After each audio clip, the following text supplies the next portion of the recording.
Hi, it's Steve. Today we'd like to show you how to change the infinite heat switch on your range.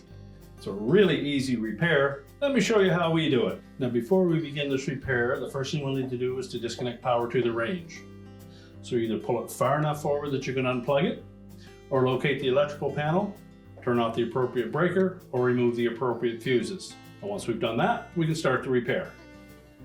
Now with the power disconnected, our next step will be to pull the range far enough forward that we can remove the back panel so that we can access the infinite heat switch.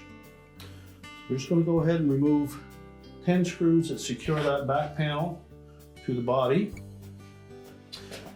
using either a number 2 square head or a number 2 Phillips screwdriver. And typically the bottom 2 screws on each side will be slightly longer.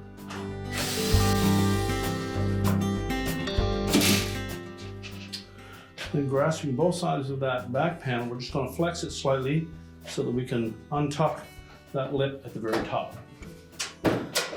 Once we've released that, we can lift that off and we'll just set that aside. With the back panel removed, we'll just locate the infinite heat switch that we're going to replace, and we'll begin by removing the wire harness connectors to that infinite heat switch. If your model uses individual wires, we'll pull each of them off individually. Take note of where they're located. If you have this unified type harness connectors, you simply need to grasp the connector and pull it straight off. Inspect the connectors to make sure there's no signs of any arcing or corrosion on those terminals, and if so, you'll need to replace that. So just tuck those out of the way. Now if they're on there really snug, you can use a flatblade screwdriver and gently pry those off.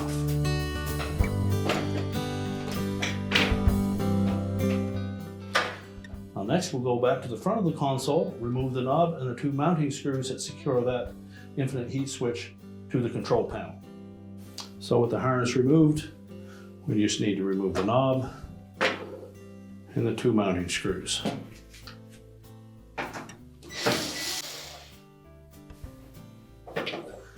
Pull the control out, discard the old one, and then we'll line up the new one. Fit the shaft through that center hole and secure it with the mounting screws.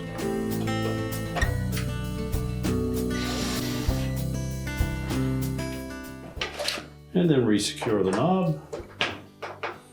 Now that we have the control secured to the housing, we can then reinstall the wire harness connector.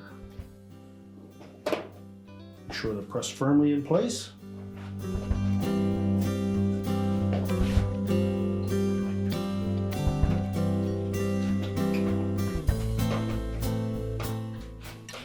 And now we're ready to put the back panel back on. Next we'll place the bottom edge of that back panel into this channel for the lower wire harness. Make sure that that fits inside of that opening. Then we're going to flex this back panel so that we can tuck in these 2 tabs underneath the top edge of the console.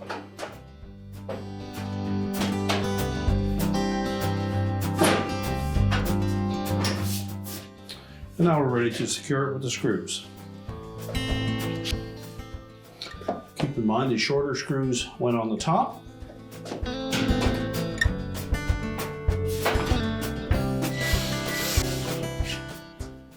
And the 2 longer ones down onto the side panel.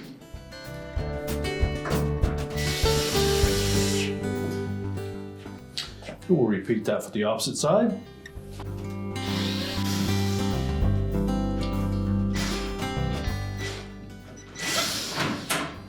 And now we're ready to push the range back into place. We're now ready to push the range back into place, reconnect the power, and your repair is complete.